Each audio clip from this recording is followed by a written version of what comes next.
Sabe, eu tenho essa impressão, não sei como é que é para vocês, mas pelo menos para nós jornalistas, a impressão que dá é que a gente entrou numa máquina de pressão em julho de 2013 e não saiu desde então.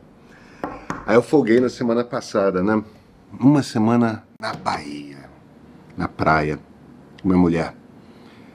Foi bom, sabe? Foi bem bom. Renovado, vamos conversar. Sexta-feira é dia de reagir, de responder às provocações que vocês fazem, às perguntas que vocês fazem, aos contra-argumentos que vocês apresentam ao longo dos vídeos da semana. O primeiro vídeo essa semana foi muito sobre como vem sendo o governo Lula, né? Sobre o fato de que a gente voltou a ter um governo normal. E o segundo vídeo foi sobre a demora, a incrível, inacreditável demora da turma na Serra Gaúcha de cair a ficha do absurdo que aconteceu lá, da questão do trabalho escravo, tudo mais. Agora, nessa quinta-feira, as vinícolas começaram a soltar notas, dizendo, oh meu Deus, nós temos um problema de fato, sentimos muitíssimo, é muito grave. Aquele vereador de Caxias do Sul soltou um vídeo chorando agora, dizendo que, ah meu Deus, minha mulher não para de chorar, meus pais não param de chorar, meus filhos não param de chorar, estou sob muita pressão, tudo mais. Compadre, você foi xenófobo, entendeu? Não contrata mais aquela gente lá de cima, vamos contratar só argentinos, os argentinos são limpos, e os baianos são sujos. Ah, compadre, na boa. Sabe, eu sou contra cancelamentos em geral. Agora, vereador, político eleito, entendeu? Tem que ser responsável pelo que fala. Desde o início do ano, um dos papos recorrentes que a gente tem tido na redação é a respeito dessa briga continuada, Gleisi Hoffmann de um lado, Fernando Haddad do outro. Então o que a gente decidiu fazer é jornalismo. A Luciana Lima, que é repórter especial do Meio lá em Brasília, ela foi mergulhar nos bastidores. Vamos lá, vamos tentar entender o que está acontecendo. O que está acontecendo principalmente com a Gleisi Hoffmann, presidente do PT. E uma das coisas que ela descobriu é que sim, esse conflito permanente faz parte de uma estratégia. Agora, deixa eu trazer para vocês antes um comentário.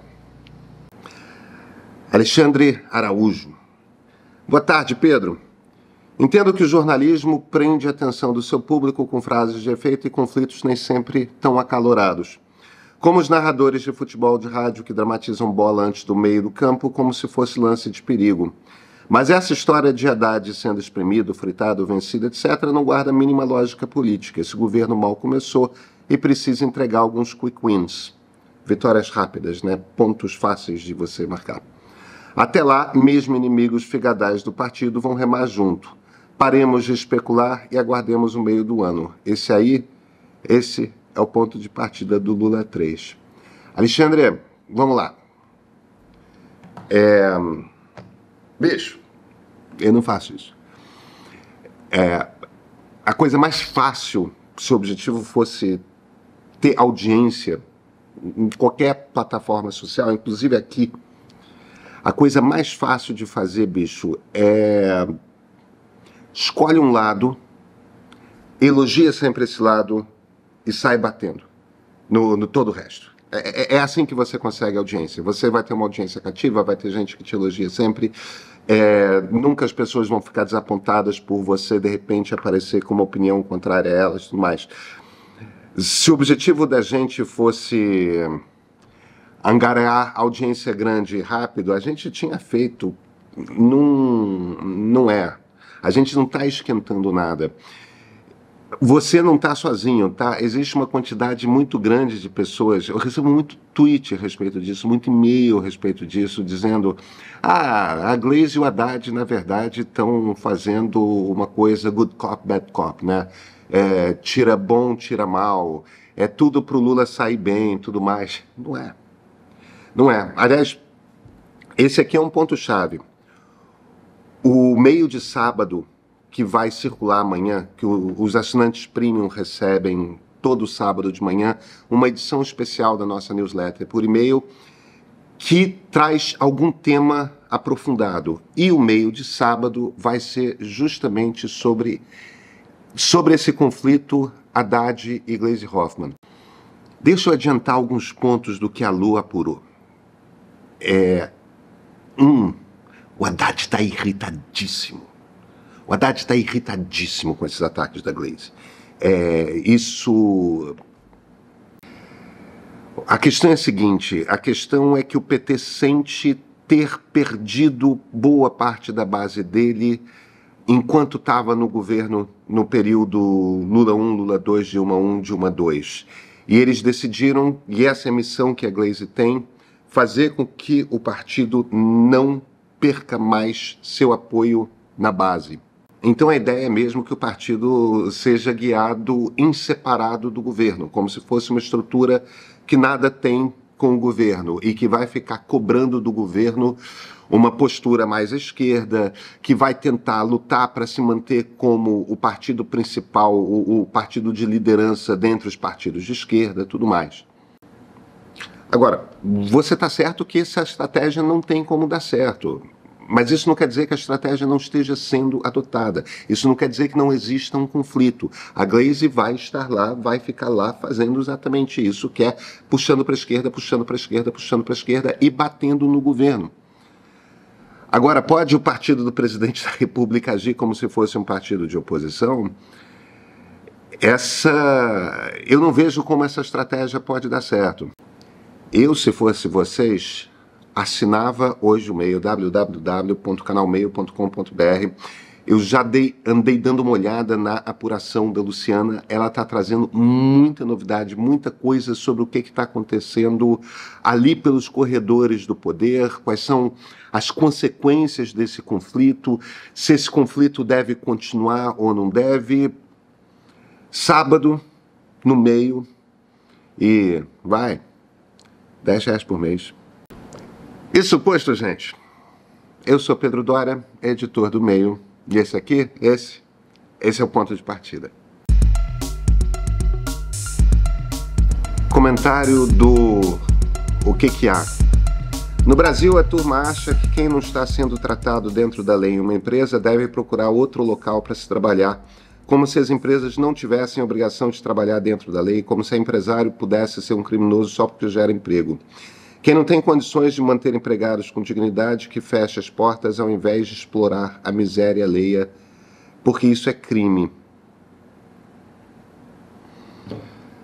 Sabe, eu acho que tem um ponto importante a gente reiterar nessa história, que é o seguinte: este não é um fenômeno exclusivo do Rio Grande do Sul. Escravidão moderna a gente já flagrou no Rio de Janeiro, a gente já flagrou em São Paulo, a gente já flagrou em diversos pontos do Centro-Oeste, da região Norte, da região Nordeste. O que a gente chama de algo equivalente à escravidão? Em geral, você tem um modelo no qual uma pessoa desesperada por emprego, que está sem emprego há muito tempo, é de alguma forma aliciada para viajar para algum outro lugar, longe da sua casa, e ela empresta esse dinheiro para ela, para que ela possa se assentar, para que ela possa pagar por comida, para que ela possa pagar por roupa, por hospedagem e tal. E conforme a pessoa começa a trabalhar, ela começa a perceber que ela está sempre em dívida, que o salário dela nunca é o suficiente para ela pagar todas as dívidas que ela tem, então ela tem que passar mais um mês, mais 2 meses, mais 3 meses, mais 4 meses. Esse é o modelo mais comum, e esse era o modelo que estava ocorrendo em Bento Gonçalves, no Rio Grande do Sul. Agora, existem outros modelos, né? A quantidade de histórias que nós temos de senhoras, em geral, que são mantidas presas mesmo, em cativeiro, trabalhando como empregadas domésticas nas casas de classe média das grandes capitais brasileiras, e sob maus tratos, às vezes em condições humilhantes, em ambientes de muita sujeira. As vítimas desse tipo de crime costumam ser pessoas em desespero, pessoas com baixa educação que não têm consciência de que isso é crime às vezes, pessoas de alguma forma psicologicamente fragilizadas que não conseguem sair, não conseguem fugir, que não conseguem... Gente, isso é algo que não é do Sul, sabe? Isso é algo que é do Brasil. A gente tem esse histórico. A escravidão, ela deixou marcas que são marcas profundas, que estão na nossa alma brasileira. Aqui no Rio de Janeiro, quando a polícia militar sobe os morros e mata um monte de gente, dizendo que está matando traficantes, e com muita frequência isso não é verdade, é rigorosamente o mesmo gesto dos capitães do mato que subiam os morros atrás de quilombos e matavam um monte de gente. Sabe, é quase como se fosse um ritual que desde o século XVII nós no Brasil cumprimos e realizamos. Quase sempre são com pessoas de origem africana, pessoas pretas e negras. Não é só isso, né? A própria existência do que a gente chama de dependência de empregada nos apartamentos brasileiros, desde que a gente começou a erguer prédios, sempre tem ali ao lado da cozinha aquela dependência de empregada. Aquilo é uma senzala. Essa estrutura de... A casa, né, com seus quartos, tudo mais, aí a cozinha e do lado da cozinha esse quarto de dormir, é exatamente a estrutura de uma casa grande com uma cozinha separada e a senzala logo do lado. As casas grandes das fazendas tinham essa estrutura, esse mapa. A gente simplesmente trouxe esse mapa para as cidades modernas, para as cidades do século XX. Então é natural, sabe, que a própria escravidão ela continue presente.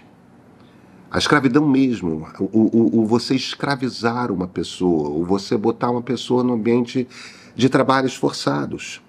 Você às vezes tem um disfarce de um salário, mas na verdade você não está realmente pagando aquela pessoa está constantemente em dívida, aquela pessoa está escravizada, ela está presa a você. Às vezes dá um desânimo profundo, né? Luiz Fernando Magalhães. O que mais me intriga é: será que essas pessoas escondiam esse ódio e fascismo no fundo da sua alma e com a ascensão da extrema-direita no Brasil e no mundo se sentiram livres para destilar o seu veneno através desses comportamentos nojentos? Será que até pouco tempo atrás eram pessoas normais, em dado momento incentivadas pela onda de ódio, passaram a ter esse comportamento, ou pior, sempre estiveram entre nós, são a metade da população e só agora percebemos que muitos daqueles com os quais convivemos apoiam e até se orgulham de pensar dessa maneira? Sinceramente, qualquer uma das opções me assusta. Luiz, sempre fomos assim. Estes somos nós. Somos nós brasileiros, é um traço da nossa sociedade. É claro que isso é passível de mudança, mas é lenta e gradual. Mas você faz uma pergunta muito boa sobre essa coisa. Eles estavam escondidos? Onde que estavam essas pessoas, afinal de contas? Olha, o que é que acontece? Esses preconceitos, esses padrões de pensamento, eles estão sempre ali. Eles podem aflorar com mais força ou com menos força. As pessoas, em alguns momentos da história, se sentem mais acanhadas de manifestar, e em outros, elas se sentem mais confortáveis de manifestar tanto determinadas ideias como até determinados comportamentos. O que aconteceu no Brasil e em outros países também, né, quando a gente fala dessa explosão da extrema-direita que ocorreu? A gente está passando por um momento da história de profunda transformação da base econômica. Uma série de profissões já deixaram de existir e passarão a deixar de existir. E quando uma profissão acaba, quando um tipo de trabalho acaba, ele não acaba de repente. Um dia você tem caminhoneiros e no dia seguinte é tudo caminhão autônomo. Isso você vai tendo cada vez menos. Então, o operário, por exemplo, a gente tinha necessidade de uma quantidade muito maior de operários do que nós temos hoje. E vai chegar um ponto em que precisaremos de quase nenhum operário. As fábricas serão todas automatizadas. Isso vai acontecer nas próximas 2, 3, 4 décadas. Agora, isso não é só com operário, entendeu? Isso é com uma série de profissões, inclusive com profissões que exigem diploma superior. A angústia econômica é um dos piores tipos de angústia para se ter. Essa preocupação de você não conseguir prever o futuro, de você perceber que seu nível de vida, seu padrão de vida está caindo e você não ter controle sobre isso, isso te deixa... Isso dói, sabe? Agora, ao mesmo tempo, a gente teve, dos anos 60 para cá, uma ampliação muito grande de direitos para muitos grupos dentro da sociedade. Para a população LGBTQIA+, para mulheres, para negros, pretos e negros. Então, não é que a sociedade tenha se tornado justa, mas houve claros avanços para que o acesso a direitos seja cada vez mais igualitário, porque é fundamental em qualquer... Isso é da base, isso é da natureza de uma democracia liberal. Aí você junta essa aflição econômica com essa percepção de que há uma mudança, de que uma série de pessoas começam a ter mais acesso a uma vida como a de todas as outras, entendeu? A poder casar, a poder ter um anseio por determinados tipos de emprego, a poder crescer na vida, a poder ter salários equiparados com de homens, no caso de mulheres, né? Quando você começa a ver esses movimentos, mesmo que esses movimentos não estejam completos, para muita gente bate da seguinte forma: eu estou perdendo espaço e aquela pessoa está ganhando espaço. Não quero. Quero que volte a ser como era antigamente. É por isso, essencialmente, que a gente viu a explosão dessa extrema-direita, sabe? Natália Alvim. Pedro, eu moro no Reino Unido e aqui a quarta dose, que é a bivalente, é só para grupos específicos também. Eu fui tomar minha quarta dose, a vacina monovalente, no Brasil. Ter vacina bivalente no Brasil para os grupos de risco já é algo a se comemorar. Natália, claro, eu não quis dizer quando eu fiz a observação de que era só para algumas pessoas, né? Idosos e pessoas imunocomprometidas, a única coisa que eu quis dizer com isso era que era passar a informação. Eu não quis apresentar isso como uma crítica ao governo, não, tá?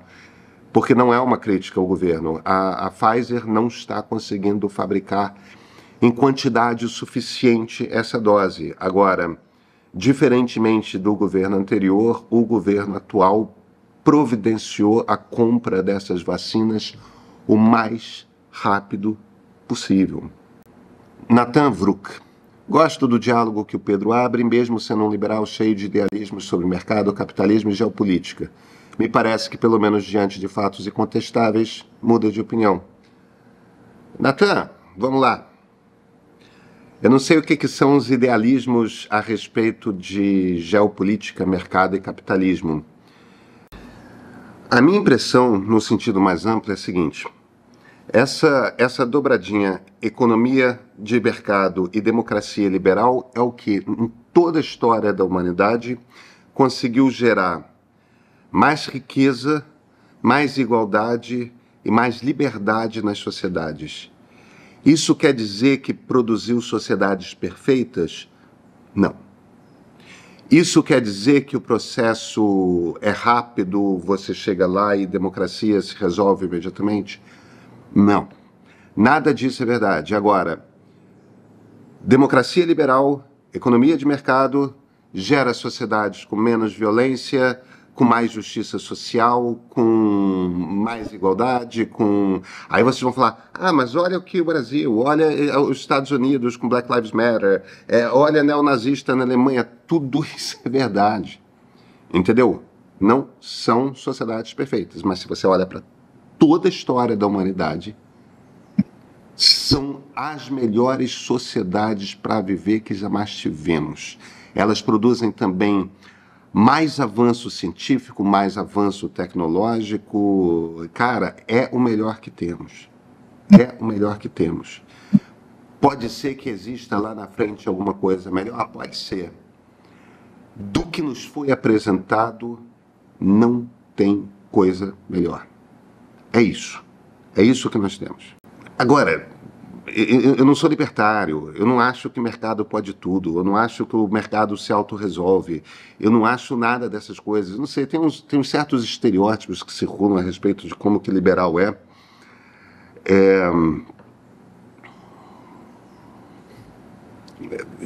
Isso não é liberalismo. Vamos sextar? É hora, né? Até segunda-feira. Opa, o vídeo não acabou ainda. Quer saber mais sobre o que aconteceu na semana na política no Brasil e no mundo? Assista a Curadoria Meio Maravilhosa, produzido e apresentado por mim, Bruna Bufara, toda sexta às 11h15. Espero você lá!